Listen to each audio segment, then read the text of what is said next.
ദൈവമനുഷ്യൻ്റെ സ്നേഹഗീത അധ്യായം 9. കന്യകയുടെ ഭർത്താവായി ജോസഫ് നിയമിക്കപ്പെടുന്നു. മനോഹരമായ ഒരു ശാല, വിലപിടിച്ച ജനൽവിരികൾ, പരവതാനി, മനോഹരമായ കൊത്തുപണി ചെയ്ത മേശ, കസേരകൾ, ഇത് ദൈവാലയത്തിൻ്റെ ഒരു ഭാഗമായിരിക്കണം. അനേകം പുരോഹിതന്മാരും സക്കറിയാസും കൂടെയുണ്ട്. 20 മുതൽ 50 വരെ പ്രായം തോന്നിക്കുന്ന അനേകം പുരുഷന്മാരും ഈ ശാലയിലുണ്ട്. എല്ലാവരും ഉത്കണ്ഠയുള്ളവരായി കാണപ്പെടുന്നു. ഒരു പ്രത്യേക തിരുനാളിനെന്ന പോലെ വളരെ മോടിയായി വസ്ത്രധാരണം ചെയ്തിരിക്കുന്നു. ഒരു മൂലയിൽ ജോസഫിനെയും കാണാം. പ്രായം ചെന്ന ഒരു ബഹുമാന്യ വ്യക്തിയോട് സംസാരിച്ചു കൊണ്ടിരിക്കുന്നു. ജോസഫിന് 30 വയസ്സ് കാണും. സുന്ദരനായ മനുഷ്യൻ, കടും തവിട്ട് നിറമുള്ള ചുരുണ്ട മുടിയും താടിയും, താടിയിലേക്കും മുഖത്തിൻ്റെ ഇരുവശങ്ങളിലേക്കും വളർന്നിട്ടുള്ള മേൽമീശ, ചുവപ്പ് കലർന്ന തവിട്ടു നിറമുള്ള കവിളുകൾ, കറുപ്പു നിറമുള്ള കണ്ണുകൾ, കരുണാർദ്രമായവ, ഗൗരവവും ദുഃഖവും കലർന്ന മിഴികൾ. എന്നാൽ ചിരിക്കുമ്പോൾ അവ പ്രകാശിക്കുകയും ആകെ യുവത്വം തോന്നിക്കുകയും ചെയ്യുന്നു. ഇളം തവിട്ട് നിറമുള്ള വസ്ത്രമാണ് ധരിച്ചിരിക്കുന്നത്. വളരെ ലളിതമായും എന്നാൽ ഭംഗിയായും വസ്ത്രധാരണം ചെയ്തിരിക്കുന്നു. ഒരു പറ്റം ലേവായർ വന്ന് വാതിലിൻ്റെയും നീളമുള്ള മേശയുടെയും ഇടയ്ക്ക് നിൽക്കുന്നു. ആൾക്കാരുടെ ജിജ്ഞാസ വർദ്ധിക്കുന്നു. ഇതാ, ഒരു ലേവായൻ വരുന്നു. കയ്യിൽ ഒരു കെട്ട് ഉണക്ക കമ്പുകൾ, കമ്പുകളുടെ മുകളിൽ പുഷ്പിച്ച ഒരു കമ്പ് ഭദ്രമായി വച്ചിരിക്കുന്നു. ഒരു തരം വെള്ളപ്പൂക്കൾ, നടുവിൽ ഇളം റോസ്, അത് നേർത്ത് ദളങ്ങളുടെ അറ്റം വരെ വരുന്നു. കെട്ട് അയാൾ വളരെ സൂക്ഷിച്ച് മേശപ്പുറത്ത് വയ്ക്കുന്നു. ശാലയിലാകെ അടക്കം പറച്ചിൽ. എല്ലാവരും വളരെ ആകാംക്ഷയോടെ ആ കമ്പുകൾ നോക്കുന്നു. മറ്റു പുരോഹിതന്മാരോട് കൂടി സക്കറിയാസും എത്തി നോക്കുന്നു. ജോസഫ് നിന്നിരുന്ന മൂലയ്ക്ക് തന്നെ നിന്ന് ഒന്ന് നോക്കുന്നു. കൂടെ നിന്ന മനുഷ്യൻ എന്തോ പറഞ്ഞപ്പോൾ ചിരിച്ചുകൊണ്ട് നിഷേധാർത്ഥത്തിൽ തല കുലുക്കുന്നു. വിരിക്കുള്ളിൽ നിന്നും കാഹളം മുഴങ്ങുന്നു. കർട്ടൻ വലിച്ച് വാതിൽ നന്നായി തുറന്ന് പ്രധാന പുരോഹിതൻ മൂപ്പന്മാരോടുകൂടി പ്രവേശിക്കുന്നു. എല്ലാവരും വളരെ താണു കുനിഞ്ഞ് വണങ്ങുന്നു. പ്രധാന പുരോഹിതൻ മേശയുടെ അടുത്ത് വന്ന് സംസാരിക്കാൻ തുടങ്ങി. എൻ്റെ അപേക്ഷ പ്രകാരം ഇവിടെ ഒരുമിച്ച് കൂടിയിരിക്കുന്ന ദാവീദ് വംശജരായ പുരുഷന്മാരെ ശ്രദ്ധിക്കുവിൻ. കർത്താവ് സംസാരിച്ചിരിക്കുന്നു. അവിടത്തേക്ക് മഹത്വം ഉണ്ടാകട്ടെ. അവിടുത്തെ മഹത്വത്തിൻ്റെ ഒരു രശ്മി താണിറങ്ങി ഉണങ്ങിയ ഒരു കമ്പിന് ജീവൻ നൽകി. അത്ഭുതകരമായി അതിൽ പുഷ്പങ്ങൾ വിരിയിച്ചിരിക്കുന്നു. വസന്തം കഴിഞ്ഞുപോയി. ഇപ്പോൾ ഭൂമിയിൽ ഒരിടത്തും പുഷ്പങ്ങൾ വഹിക്കുന്ന ശിഖരങ്ങളില്ല. സിയോൺ മുതൽ ബഥനി വരെ മഞ്ഞ് മൂടിക്കിടക്കുകയാണ്. ദാവീദിൻ്റെ വംശജയായ കന്യകയുടെ പിതാവും രക്ഷാധികാരിയും ഞാൻ തന്നെയാണെന്ന് ദൈവം മഹത്വപൂർണ്ണമായി വെളിപ്പെടുത്തിയിരിക്കുന്നു. വിശുദ്ധയായ ഒരു പെൺകുട്ടി, ദേവാലയത്തിൻ്റെ മഹത്വം. നിത്യനായ കർത്താവിന് പ്രിയങ്കരനായ ഒരു പുരുഷനെ ഭർത്താവായി ലഭിക്കാൻ ദൈവം തന്നെ സംസാരിക്കുന്നതിനും അവൾ അർഹയാണ്. ഇത് ദൈവത്തിൻ്റെ തിരഞ്ഞെടുപ്പായതിനാൽ അയാൾ പരിശുദ്ധനായിരിക്കണം. ഇക്കാരണത്താൽ ദൈവാലയത്തിന് അവൾ നഷ്ടപ്പെടുന്നതിനുള്ള ദുഃഖവും അവളുടെ ഭാവിയെക്കുറിച്ചുള്ള ഉത്കണ്ഠയും തീരുന്നു. ദൈവം നിശ്ചയിച്ച ഒരു പുരുഷനെ പൂർണ്ണ വിശ്വാസത്തോടെ ദൈവത്താൽ അനുഗ്രഹീതയായ കന്യകയെ ഏൽപ്പിക്കുന്നു. ഞാനും അവളെ അനുഗ്രഹിക്കുന്നു. ഭർത്താവിൻ്റെ പേര് ഗലീലിയായിലെ നസ്രത്തിലുള്ള ദാവീദിൻ്റെ വംശത്തിൽപ്പെട്ട ബത്ലഹേമിലെ യാക്കോബിൻ്റെ മകൻ ജോസഫ്. ജോസഫ് മുന്നോട്ട് വരൂ. ജോസഫ് വിവർണനായി അന്താളിച്ച് മുൻപോട്ട് വരുന്നു. മഹാപുരോഹിതനെ വണങ്ങുന്നു. കമ്പിൽ കൊത്തിയിട്ടുള്ള പേര് കാണാൻ എല്ലാവരും മുൻപോട്ട് വരണം.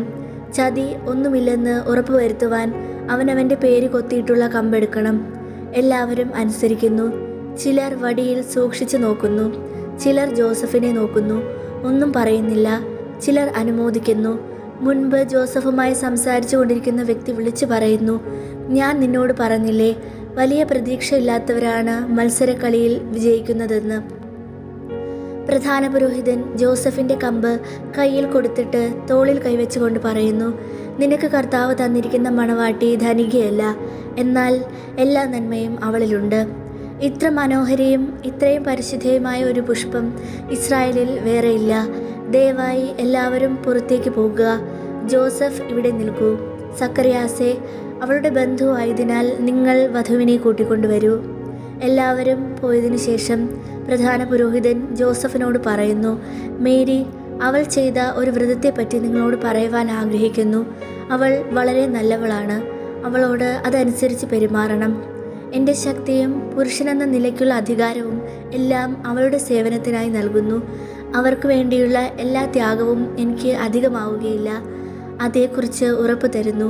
ഒരു പ്രതിജ്ഞ എന്ന പോലെയാണ് ജോസഫ് ഈ വാക്കുകൾ പറഞ്ഞത്. മേരി സക്കറിയാസിൻ്റെയും ഫനുവേലിൻ്റെ പുത്രി അന്നയുടെയും കൂടെ കടന്നു വരുന്നു. വരൂ മേരി, പ്രധാന പുരോഹിതൻ പറയുന്നു. ഇതാ നിനക്ക് ദൈവം നിശ്ചയിച്ചിരിക്കുന്ന മണവാളൻ, നസ്രത്തിലെ ജോസഫ്. അതിനാൽ നീ നിന്റെ സ്വന്തം പട്ടണത്തിലേക്കാണ് തിരിച്ചു പോകുന്നത്. ഞാൻ പോകുന്നു. കർത്താവ് നിങ്ങളെ അനുഗ്രഹിക്കുകയും സംരക്ഷിക്കുകയും ചെയ്യട്ടെ. പ്രധാന പുരോഹിതനെ അനുഗമിച്ച് സക്കറിയാസും പോകുന്നു. അന്നയും ജോസഫിനെ അനുമോദിച്ച ശേഷം പുറത്തേക്ക് പോകുന്നു. വിവാഹ നിശ്ചയം കഴിഞ്ഞ 2 പേർ മുഖാഭിമുഖം നിൽക്കുന്നു. മേരി ആകെ വിവരണയായി തലയും താഴ്ത്തി നിൽക്കുന്നു. ജോസഫിൻ്റെ മുഖം ആകെ ചുവന്നു. അവൻ അവളെ നോക്കുന്നു. എന്താണ് ആദ്യം പറയേണ്ടതെന്ന് കണ്ടുപിടിക്കാൻ ശ്രമിക്കുന്നു. കണ്ണുകൾ പ്രകാശിച്ചു. എന്നിട്ടും പറയുന്നു, ഞാൻ നിനക്ക് സ്വാഗതം പറയുന്നു മേരി. നീ ഒരു കൊച്ചു കുഞ്ഞായിരുന്നപ്പോൾ, ജനിച്ചിട്ട് ഏതാനും ദിവസങ്ങൾ മാത്രം കഴിഞ്ഞപ്പോൾ ഞാൻ നിന്നെ കണ്ടിരുന്നു. നീ ജനിച്ച സന്ധ്യ ഞാൻ ഇപ്പോഴും ഓർക്കുന്നു. മുമ്പൊരിക്കലും കണ്ടിട്ടില്ലാത്ത ശക്തമായ മഴയും കൊടുങ്കാറ്റും മിന്നൽ പിണറുകളും. എങ്കിലും അത് ഒരു നാശനഷ്ടവും വരുത്തിയില്ല. എല്ലാം ശാന്തമായപ്പോൾ ചക്രവാളം നിറഞ്ഞു നിൽക്കുന്ന ഒരു മഴവില്ലും പ്രത്യക്ഷപ്പെട്ടു. പിന്നെ യോവാക്യമിൻ്റെ സന്തോഷം പറയാനുണ്ടോ? നിന്നെ കയ്യിലെടുത്തുകൊണ്ട് അയൽക്കാരായ ഞങ്ങളെയെല്ലാം കാണിക്കുമായിരുന്നു. സ്വർഗത്തിൽ നിന്ന് ഇറങ്ങി വന്ന ഒരു പുഷ്പം പോലെ ഞങ്ങൾ നിന്നെ നോക്കി അത്ഭുതപ്പെട്ടിരുന്നു. നിന്നേക്കാൾ അഴകേറിയ വേറൊരു പെൺകുട്ടിയും ഇല്ലായിരുന്നു. നിന്റെ അമ്മ നിന്നെ ഗർഭത്തിൽ വഹിച്ചിരുന്ന കാലത്ത് വസന്തകാലത്തെ വാനമ്പാടി പോലെ അവൾ പാടുമായിരുന്നു. ഞാൻ നിനക്ക് വേണ്ടി ഒരു തൊട്ടിലുണ്ടാക്കി, മുഴുവൻ റോസാപ്പൂക്കൾ കൊത്തിപ്പണിത ഒരു തൊട്ടിൽ. അങ്ങനെ വേണമെന്ന് നിന്റെ അമ്മ പറഞ്ഞിരുന്നു. നീ ജനിച്ച നാളിൽ ഞാൻ ജോലി ചെയ്യാൻ തുടങ്ങിയിരുന്നു. നിന്നെ എൻ്റെ മണവാട്ടിയാക്കാൻ കഴിയുമെന്ന് ഒരിക്കലും വിശ്വസിക്കാൻ കഴിഞ്ഞിരുന്നില്ല. ഇതറിഞ്ഞിരുന്നെങ്കിൽ അവരുടെ മരണം കുറെ കൂടെ സന്തോഷപ്രദമാകുമായിരുന്നു. കാരണം അവരെൻ്റെ സ്നേഹിതരായിരുന്നു. നിന്റെ പിതാവിനെ ഞാൻ സംസ്കരിച്ചു. അദ്ദേഹത്തെ ഓർത്ത് ഞാൻ കരഞ്ഞു. കാരണം അദ്ദേഹം എനിക്ക് ഒരു ഉത്തമ ഗുരുവായിരുന്നു. ജോസഫിൻ്റെ ഈ വാക്കുകളെല്ലാം കേട്ടപ്പോൾ അല്പം ധൈര്യം വീണ്ടു കിട്ടിയ മേരി അവളുടെ മുഖം മെല്ലെ ഉയർത്തി. തൊട്ടിലിൻ്റെ കാര്യം കേട്ടപ്പോൾ അവൾ പുഞ്ചിരി തൂകി. അവളുടെ പിതാവിൻ്റെ കാര്യം കേട്ടപ്പോൾ അവളുടെ മൃദുലമായ കരങ്ങൾ നീട്ടിക്കൊണ്ട്, വളരെ ഉപകാരം ജോസഫേ എന്ന് പറഞ്ഞു. നിന്റെ വൃക്ഷങ്ങളും മുന്തിരിച്ചെടികളും ഒന്നും വെട്ടിയൊരുക്കിയിട്ടില്ല. നിനക്ക് സമ്മതമാണെങ്കിൽ ഉടനെ തന്നെ ഞാൻ അവയെ നോക്കി പരിപാലിച്ചു കൊള്ളാം. വസന്തകാലമാകുമ്പോഴേക്കും എല്ലാം ക്രമപ്പെടുത്തണം. ഈ കമ്പ് നിന്റെ വീടിൻ്റെ അടുത്ത് നിൽക്കുന്ന ബദാം വൃക്ഷത്തിൻ്റേതാണ്. തിരഞ്ഞെടുക്കപ്പെടുമെന്ന് ഞാൻ ഒട്ടും പ്രതീക്ഷിച്ചില്ല. കാരണം ഞാൻ നാസീർ വ്രതം എടുത്തിട്ടുള്ള ആളാണ്. പുരോഹിതൻ്റെ കൽപ്പന ആയതുകൊണ്ട് ഞാൻ അതനുസരിച്ചു. വിവാഹം ചെയ്യാൻ ആഗ്രഹിച്ചത് കൊണ്ടല്ല. ഇതാ മേരി, ആ കമ്പ്. ഇതോടൊപ്പം എൻ്റെ ഹൃദയവും നിനക്ക് ഞാൻ തരുന്നു.